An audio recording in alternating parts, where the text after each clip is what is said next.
안녕하세요. 형광펜 성경과 함께하는 성경 공부 오늘은 사무엘하 3장입니다. 저번 시간에 2장 중간부터 못 봐서 오늘 갈 길이 멉니다. 다윗이 유다의 족속의 왕이 되었고 또 아브넬과 사울의 아들 이스보셋 이거 수치스러운 자라는 뜻이었죠.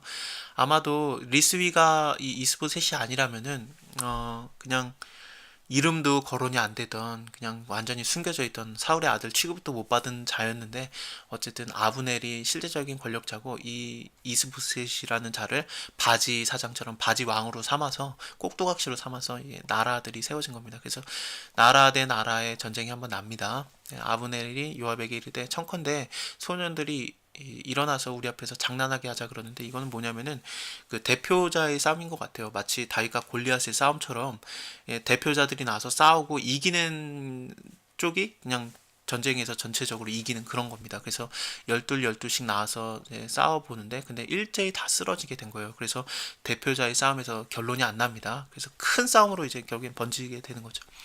그곳을 헷갓 핫소림이라 일컫는데 이거는 그 날카로운 칼날의 땅 뭐 그런 식으로 보면 될 것 같습니다. 그것은 기본에 있습니다. 그날의 싸움이 심히 맹렬하게 되었고 아브넬과 이스라엘 사람들이 다윗의 신복들 앞에서 졌어요. 그래서 아브넬과 이스라엘 사람들이 도망을 가는데 근데 도망가는데 아브넬을 뒤쫓는 자가 있었습니다. 아사엘이에요. 스루야의 세 아들 요압과 아비세랑 아사엘이 있는데 이 스루야는 다윗의 이복 누나입니다. 이거 나중에 한번 나와요. 근데 그러니까 결국에는 요압과 아비세랑 아사엘은 그 다윗과는 친척 관계, 조카들이 되겠죠. 다윗의 조카들인데 아비세, 나의 아버지는 이세다 그런 거였습니다. 이세가 다윗의 아버지잖아요. 그렇습니다. 결국엔 다 핏줄 관계인데 어쨌든 그 중에서 아사엘이 들로로 같이 발이 빠른 자였어요. 그래서 막 뒤쫓아가니까 아브넬이 뒤를 돌아보면서 가로되 아사엘아 너냐 나다. 그러니까 자러 가든 우로 가든지 딴 사람 잡아가지고 그의 군복을 벗겨라 아사엘아 그랬는데 아사엘이 이제 그 계속 쫓아가요. 그랬더니 나를 그만 쫓아와라. 내가 너를 쳐서 땅에 엎드려지게 할 까닭이 무엇이냐. 그렇게 하면 내가 어떻게 네 형 요압을 대면하겠느냐. 근데 계속해서 쫓아가니까 결국에는 아브넬이 창 뒤끝으로 그 배를 찌르고 창이 꿰뚫고 나가서 그가 엎드려져서 죽었어요. 아사엘이 엎드려져 죽은 곳에 이르는 자마다 머물러 섰습니다. 굉장한 용사거든요. 그리고 뭐 그 아브넬은 엄청난 용사고요. 그렇습니다. 뭐 다 핏줄 관계인 것 같지만 어쨌든 용사예요.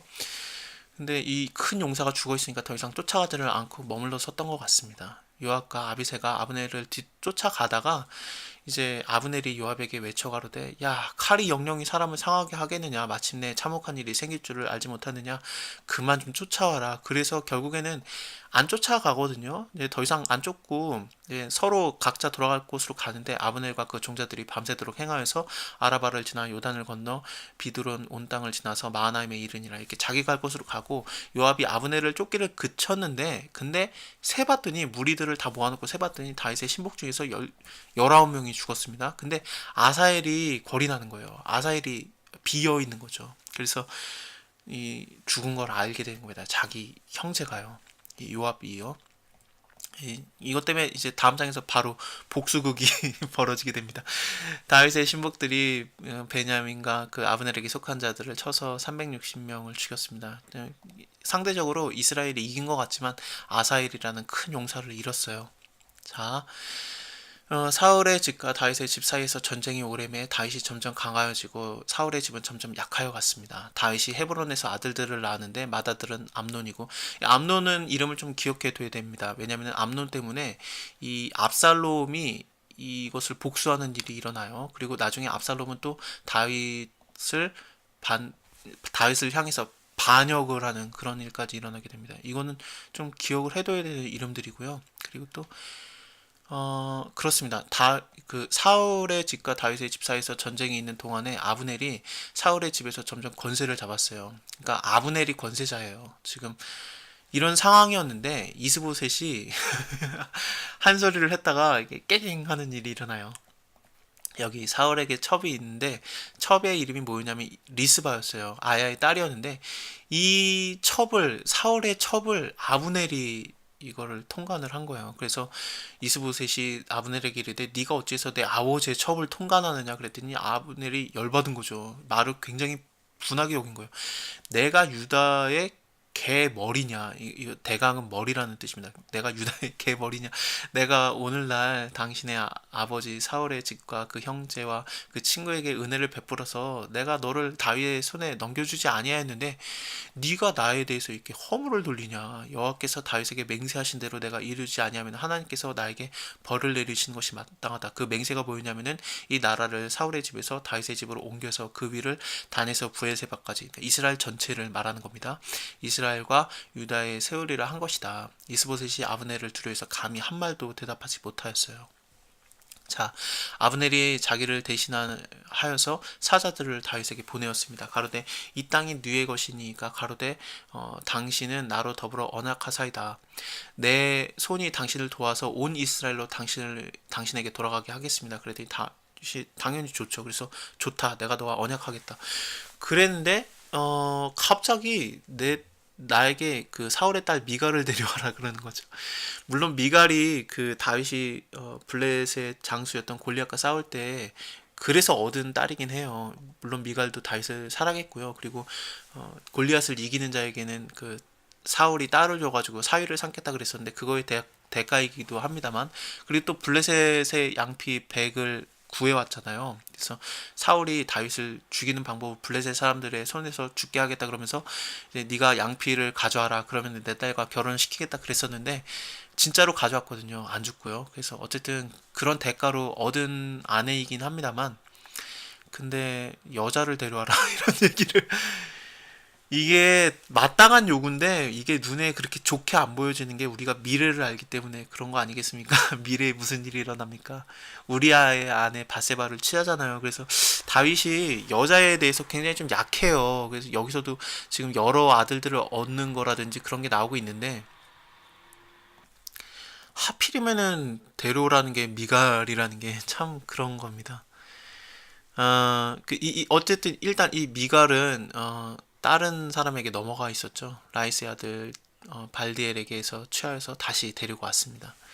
자, 아브넬이 이스라엘 장로들에게 말을 가로되 너희가 여러 번 다윗으로 너희 임금 삼기를 구하였으니 그대로 하자. 여호와께서 이미 다윗에게 대하여 말씀하시기를 내가 내 종 다윗의 손으로 내 백성 이스라엘을 구원하여 블레셋 사람의 손과 모든 대적의 손에서 벗어나게 하리라 하셨습니다. 그래서 이제 헤브론으로 일단은 아브넬과 20사람이 가요. 20인이 같이 가서 다윗이 근데 이 아브넬을 이제 잔치를 매설하고 평안히 돌아가게 하는 겁니다. 왜냐하면은 지금 언약을 한 거잖아요. 왜냐하면 아브넬이 그 내가 당신을 도와서 이스라엘 전체를 당신에게로 돌리겠습니다. 그 언약을 했기 때문에 아브넬을 평안히 돌아가게 하거든요. 근데 그 사이에 요압이 적군을 치고 크게 노력한 물건을 가지고 돌아와 봤더니 아브넬이 이미 보냄을 받아서 평안히 갔다라는 것을 알게 되는 거죠. 그래서 너무너무 싫어요. 이게 어떻게 된 거냐? 왜 그를 이렇게 돌려보낸 거냐? 평안히 가게 했나이까? 그가 왜 왔는지 압니까? 왕을 속인 거다. 이거는 왕의 출입하는 것을 알고 모든 하시는 것을 알려고 이거 정탐하러 온 거다. 근데 그것을 돌려보냈다니요. 이런 식으로 따지는 겁니다. 결국에는 배를 이제 찔러서 죽이거든요. 그래서 이거는 왜 그러냐면은 진짜로 요압이 말한 대로 이제 그 아브넬이 정탐을 하러 온 거다. 그것을 염려해서 죽인 게 아니라 자기 동생 아사엘이 죽었잖아요. 그것을 복수를 한 겁니다. 이래서 이제 다윗이 이것을 알게 되고 이거 나랑 내 나라는 여호와 앞에서 영원히 무죄하다. 아브넬의 피해에 대해서는 진짜로 그러하다. 왜냐하면 그 죄는 네가 뒤집어 쓰는 거다. 이거 너한테 너네 집으로 다 돌아가서 백탁병자나 무능병자나 뭐 지팡이를 의지하는 자나 칼에 죽는 자나 뭐 양식이 핍절한 자가 끊이지 아니할지어다 하면서 이것을 그 요압의 집으로 이걸 떠넘기는 겁니다. 그 피해에 대한 대가를요.